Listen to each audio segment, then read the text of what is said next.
The biggest thing that annoys me and you, I know for a fact it annoys you too, is the fact that we do not have refugee camps in South Africa.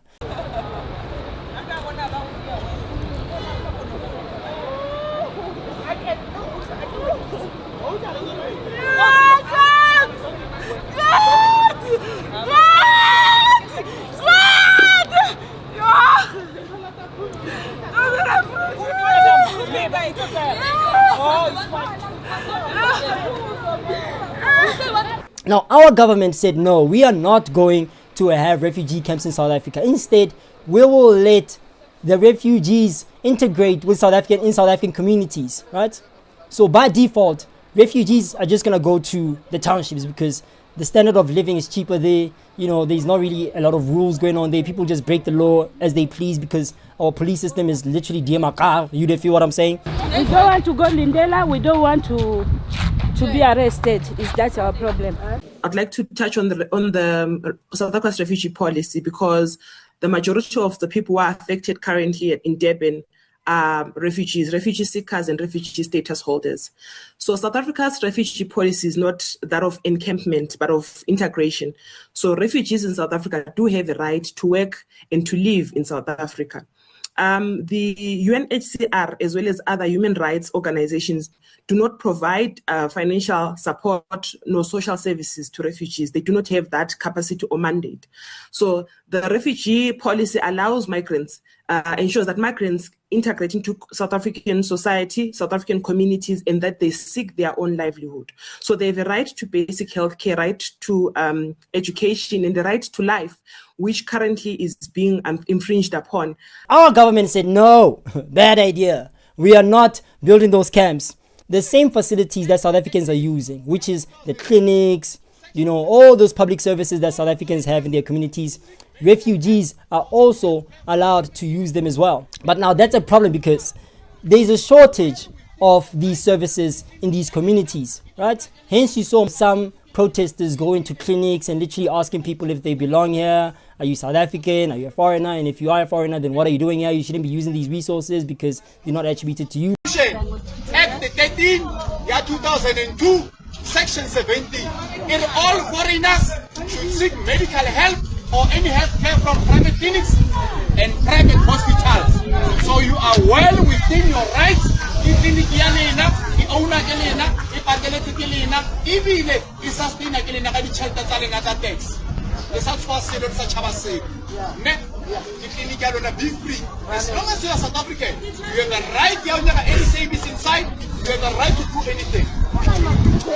The government is accommodating what each and every one becomes an idea, a South African ID. No passport, no asylum, no stories here.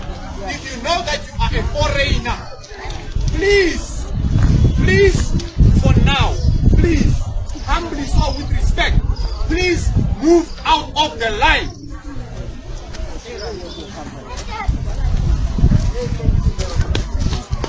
If you know that you are not South African, please move out of the line. Don't take any chances. But now that's the problem. Where is the asylum seeker supposed to go there? But because there is no place or clinic where they can actually go and get services. Because our government said it's not going to build those clinics for them at the borders or at the refugee camps that are non-existent. So what were they supposed to do to begin with, if not go to the same public spots that our government was given money to fund and uplift so that everybody can be able to get resources? So now, cool, fair enough. I guess, why the hell are you using services that are so depleted and you have to share the same resources with South Africans? Leave, go back home. Why? Because our government failed to offer you guys as refugees these services. These ones are for South Africans because these ones are funded by taxpayers. These clinics and public hospitals are funded by taxpayers. They are not funded by the UN. Mama, he died in Lindela. I'm not to go Lindela. Mama, refugee, he died in Lindela.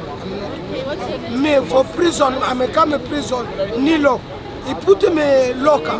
It's a Nilo prison. Now that's what's going to happen again. So that's why we say we want to send you to Lindela. We don't want to send you back by new law. He when Charlie put him in prison. You want to go prison? Unfortunately, sir, our government failed you. Our government failed foreigners and refugees. Now we're in a situation where they are being forced to leave the country. But unfortunately, guys, listen closely.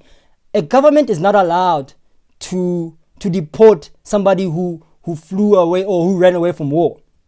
Are you going to deport them back into a war zone? Exactly. It's not going to make sense. So what do we do in this case? There's only one solution for this problem. Build refugee camps. That's it. It's non-negotiable. Don't tell me that you must go back home. Don't tell me that. Don't tell me that. Don't tell me that. I didn't choose myself to come in this country. I ran away from the war in my country. I'm free to go wherever I want, but because I know UNCR.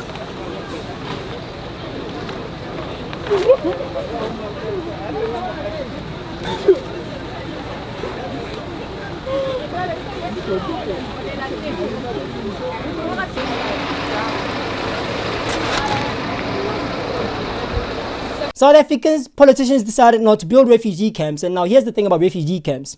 They are strategically placed around the borders of every country, at least the ones that do have refugee camps in their country, right? South Africa might be the only country in this continent that does not have refugee camps around its borders. Yes, Mfundo, that had been the plan. As you know, that when the site had initially been opened, the eThekwini municipality had estimated that it was going to be open for at least 14 days.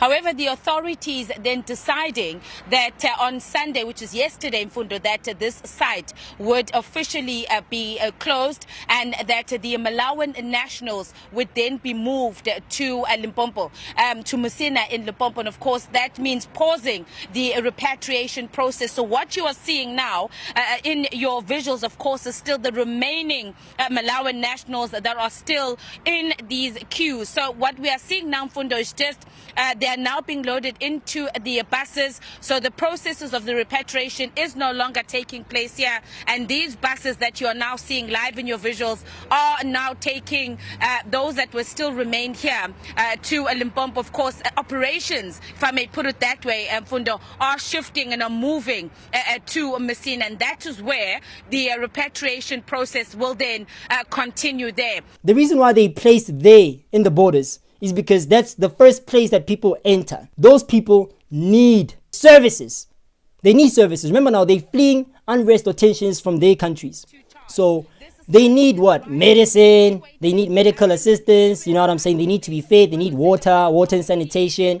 They need all kinds of things. So having a camp where all these services can be provided for in a specific place where we can drive or deliver essentials to that or resources to that specific place, it's just going to make life easier for everybody. At risk, but the challenge, Mfundo, is that we've been here now for a little bit some time and people are still arriving. They did say yesterday, the authorities did say they are not going to be receiving any new people, but my colleague Raymond Bell is showing us now the people that you see here, they are keep on arriving. This group has just been growing now by the minute. People are still arriving in taxis and in buses, being dropped off, hoping that they're going to be able to get into the site and will then, of course, be transported